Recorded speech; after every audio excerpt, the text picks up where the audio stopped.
Hello guys, welcome back to Preethi's creation. இன்றைக்கி Sunday ஸ்பெஷலாக நான் என்ன பண்ணியிருக்கேன்னா மஷ்ரூம் பிரியாணி தான் பண்ணியிருக்கேன். ஸோ வாங்க இந்த ரெசிபியை நான் ஷேர் பண்ணியிருக்கேன், எப்படி செய்யலாம்னு பார்க்கலாம். ஸோ ஒரு குக்கர் வச்சுட்டு அது நல்லா காஞ்ச பிறகு கொஞ்சம் ஆயில் விட்டு ஆஸ் யூஷுவல் மெத்தட் தான் நான் பாஸ்மதி ரைஸ் தான் இதுக்கு எடுத்திருக்கேன். பாஸ்மதி ரைஸ் 2 கப் எடுத்திருக்கேன். அதை நல்லா அலசிட்டு தண்ணியில் ஜஸ்ட் ஒரு 10 to 15 மினிட்ஸ் ஊற போட்டால் போதும். இது நம்ம புழுங்கல் அரிசி மாதிரி ரொம்ப நேரம் ஊற போடணும்னு அவசியம் கிடையாது. ஸோ அதனால் அதை ஊற போட்டுட்டு நம்ம வெங்காயம் வதக்கிற கேப்பில் அது ஊறிடும். ஸோ ஒரு குக்கர் வச்சு குக்கர் நல்லா ஹீட் ஆனதுக்கப்புறமா நல்லா ஆயிலை உங்களுக்கு தேவையான ஆயிலை நீங்கள் போடுங்க. கொஞ்சம் நல்லா இதுவாக இருந்தால் தான் கொஞ்சம் நல்லா மலர்ந்து வரும். அதுக்கப்புறமா எல்லா ஸ்பைசஸையும் ஆட் ஆன் பண்ணணும். நான் ரொம்ப நிறைய ஸ்பைசஸ் போட மாட்டேன். பட்டை, லவங்கம், அதுக்கப்புறமா பிரிஞ்சி இலை, இதுதான். அப்புறமா அனாசி அந்த பூ இருந்தால் அது போடுவேன். ஏலக்காயெலாம் நான் அந்தளவுக்கு போட மாட்டேன். உங்களுக்கு அது ஓகேனா நீங்கள் போட்டுக்கலாம். அதுக்கப்புறமா ஒரு 5 வெங்காயம் நல்லா நீல வாக்கில் கட் பண்ணி அதை போட்டு நல்லா வதக்கணும். ஆஸ் யூஷுவல் பிரியாணி மெத்தட் தான். பிகினர்ஸ்க்கு ஹெல்ப்ஃபுல்லாக இருக்கும். டக்குன்னு ஈஸியாக நிறைய பேருக்கு மஷ்ரூம் பிரியாணி எப்படி அப்படின்னு சொல்லிட்டு டிஃபிகல்ட்டாக ஃபீல் பண்ணுவாங்க. But very very easy. டக்குன்னு நம்ம நான்வெஜ் சாப்பிடாத அன்றைக்கி கூட நம்ம இதை சாப்பிட்டுக்கலாம். அப்புறமா 2 பச்சை மிளகா நீட்டி கீரி நான் போட்டிருக்கேன் ஸ்லைஸ்க்காக. ஆயில் பத்தலைன்னா ஆயில் ஊற்றிக்கலாம். அதுக்கப்புறமா ஆயில் ஊற்றும் போதே நான் நெய் ஆட் ஆன் பண்ணேன். நெய் உங்களுக்கு லாஸ்ட்டாக ஆட் ஆன் பண்ணிக்கணுன்னாலும் பண்ணிக்கோங்க. என்னோடய ஸ்டைலில் தான் நான் பண்ணுறேன். டேஸ்ட் நல்லா தான் இருக்கும். கண்டிப்பாக ட்ரை பண்ணி பாருங்கள். இதை கொஞ்சம் வெங்காயம் வதங்கிறதுக்காக 2 கல் உப்பை சேர்த்துக்கிறேன். சேர்த்துக்கிட்டு அதுக்கப்புறமா நல்லா வதக்கியாச்சு.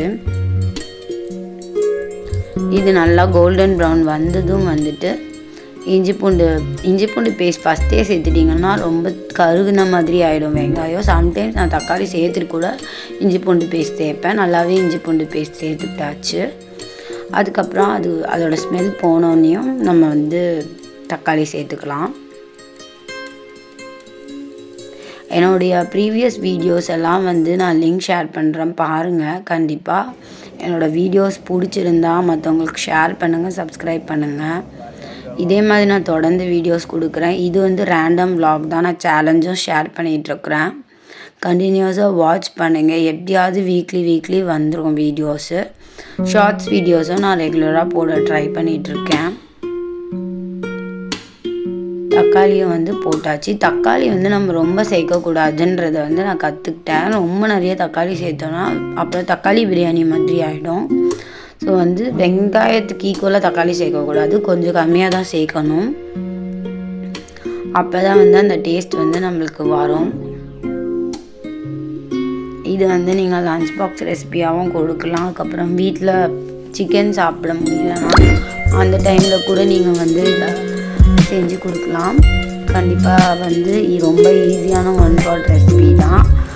மஷ்ரூம் நல்லா க்ளீனாக கட் பண்ணி நம்ம வச்சுக்கணும்.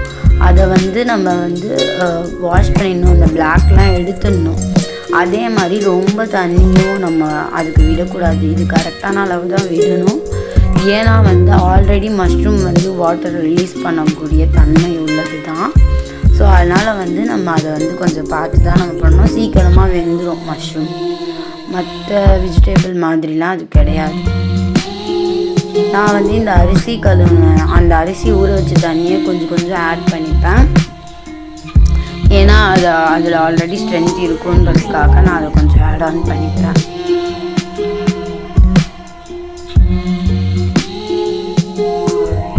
நல்லா வதங்கியாச்சு.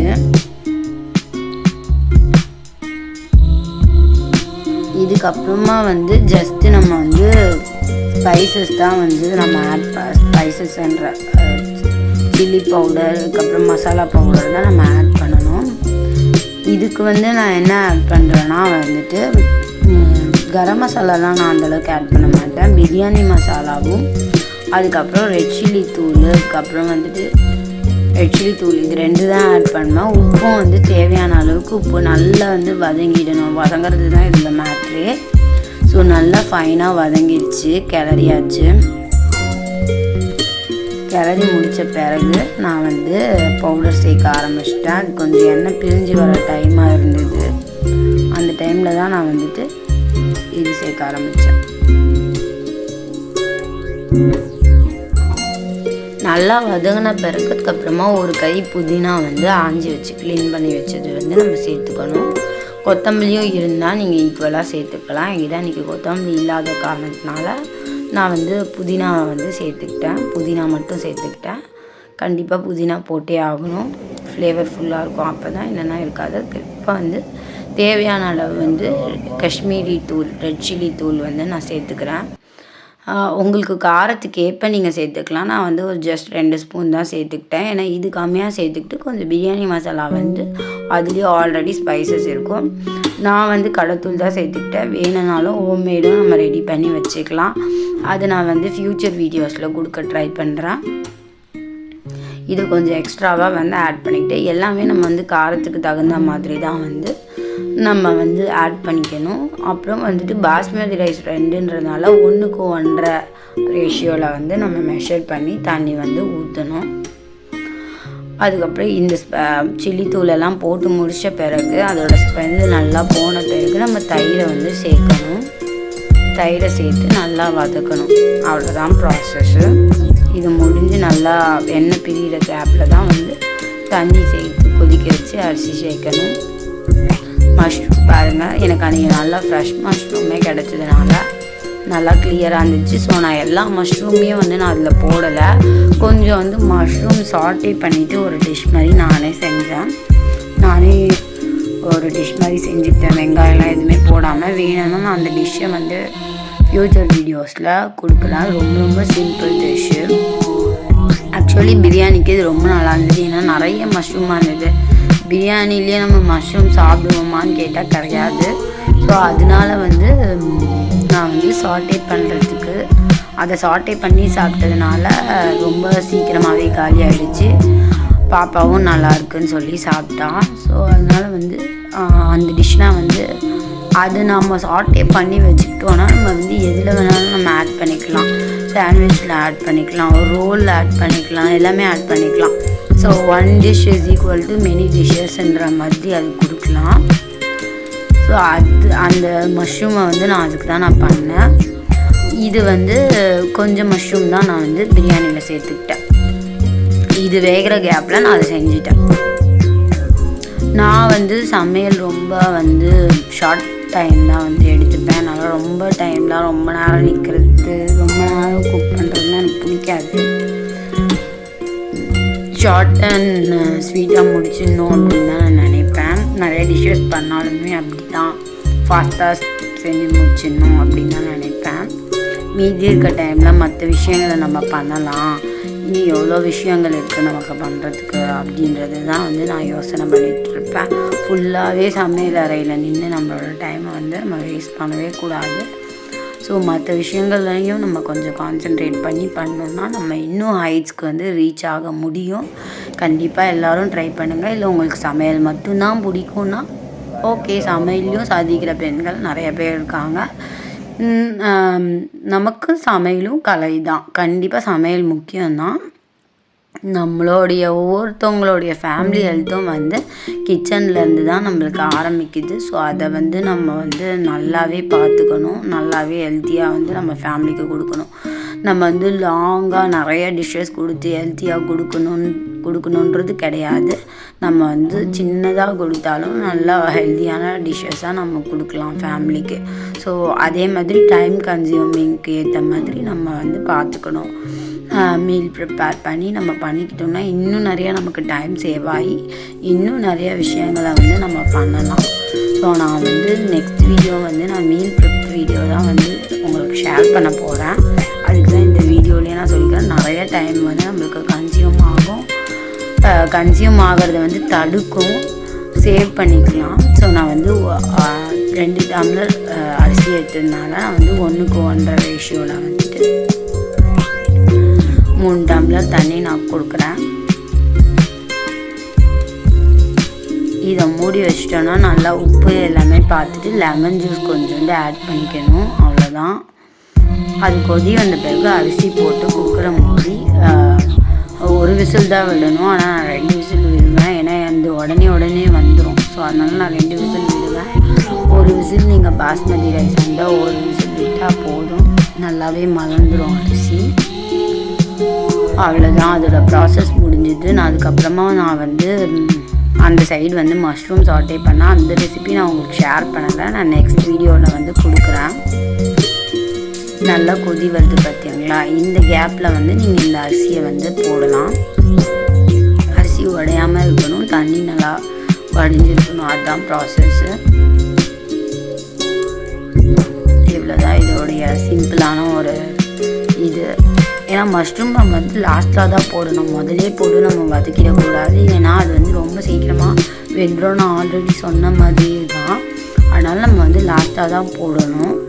போட்டுட்டு அதுக்கப்புறமா நம்ம அரிசியை போட்டுட்டோன்னா அவ்வளோதான். ஒன்றுமே மஷ்ரூமும் ரொம்ப ஸ்மாஷ் ஆகாது, ஈஸியாக இருக்கும் நம்மளுக்கு.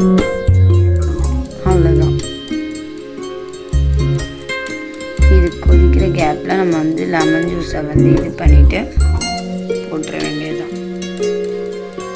அவ்வளோதான். லெமன் ஜூஸை நான் இந்த மாதிரி போடுவேன். ஸோ தட் சீட் ஃபில்டர் ஆகிடும் நம்மளுக்கு. இல்லை நீங்கள் தனியாகவும் ஃபில்ட்ரு பண்ணி போட்டாலும் ஓகே, அவங்கவுங்களுடைய கன்வீனியன்ஸ் பொறுத்து தான் இருக்குது.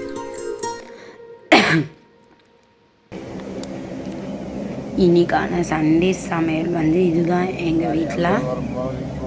ஸோ இந்த ரெசிபி நான் ஷேர் பண்ணணுன்னு நினச்சிருந்தேன். ஏன்னா நிறைய பேர் இதில் டிஃபிகல்ட்டாக ஃபீல் பண்ணுறாங்க.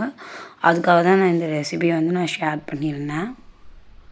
அது என்னோடய ஸ்டைலில் தான் பண்ணேன். நான் ரொம்ப ஓவர் ஸ்பைசஸ்லாம் போடாமல் கரெக்டாக குழந்தைங்க சாப்பிட்றதுக்கும் நம்மளுக்கு ஏற்ற மாதிரி இருக்கும். அதுதான்.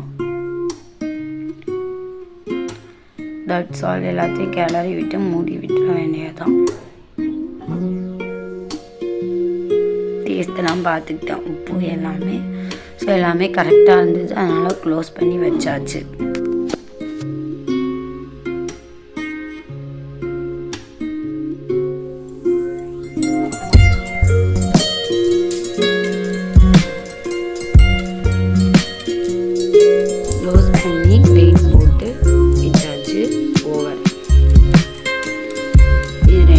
நான் விடுவேன். நீங்கள் ஒரு விசில் தான் விடணும். விட்டதுக்கப்புறமா ஓப்பன் பண்ணி பார்க்கலாம்.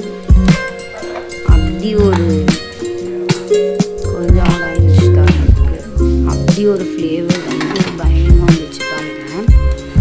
ரைஸும் நான் கிளறி காட்டுறேன். இது எப்படி இருக்குன்னு மட்டும் பாருங்கள். ஒன்று கூட ஒன்றுக்கு ஒன்று ஒட்டாமல் நல்லா ஒத்த ரைஸாக வந்துருந்துச்சு. ரொம்ப டேஸ்ட்டாக இருந்துச்சு. கண்டிப்பாக எல்லோரும் ட்ரை பண்ணி பார்த்துட்டு எப்படி இருக்குன்னு சொல்லுங்கள். நான் அடுத்த வர ஃப்யூச்சர் வீடியோஸையும் வாட்ச் பண்ணுங்கள். கண்டிப்பாக சப்போர்ட் பண்ணுங்கள். உங்களுக்கு ஃபைனலாக வேணும்னா நீங்கள் நெய்யை அதில் ஓவராக ஸ்ப்ளிட்டப் பண்ணிக்கிட்டு நீங்கள் எடுத்துக்கலாம். நான் ஆல்ரெடி கொஞ்சம் நெய் போட்டேன். அதுக்கப்புறமா இப்போ கொஞ்சம் நெய் போட்டேன். அவ்வளோதான். இது நாங்கள் சைட் டிஷ் என்ன சாப்பிட்ருந்தோம். நான் அதான் மஷ்ரூம் சாட்டே பண்ணது. காட்டுறேன், இப்போ பாருங்கள்.